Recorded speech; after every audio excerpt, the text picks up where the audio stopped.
சபைக்கு என்னுடைய வணக்கங்கள்.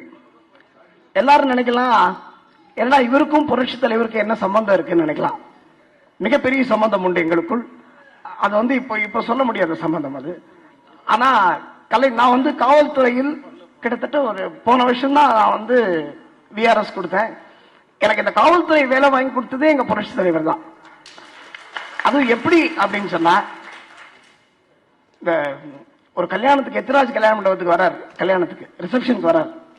அப்போ இந்த மருதமலை மாமணியை பாட்டு ரொம்ப ஃபேமஸ். நேரம் மாப்பிள்ளை பொண்ணு கிட்ட போகாம அந்த பாட்டை நான் எங்க தந்தையாரோட மேடையில பாடிந்த பொழுது மருதமலை மாமணியை கேட்கிறாரு. அங்க கல்யாண பொண்ணு பையனை விட்டுட்டு நேர ஸ்டேஜுக்கு வந்துட்டாரு. ஸ்டேஜுக்கு எப்படி கேட்டார் அப்படின்னா, இங்க சைட்ல நின்று கேட்டுட்டு கச்சேரி முடிஞ்ச உடனே இந்த நடுவில் கூப்பிட்டு எங்க வீரமணி அப்பாவை கூப்பிட்டு, ஏண்டா உன் புள்ள என்ன பண்றான் அப்படின்னு கேட்டாரு.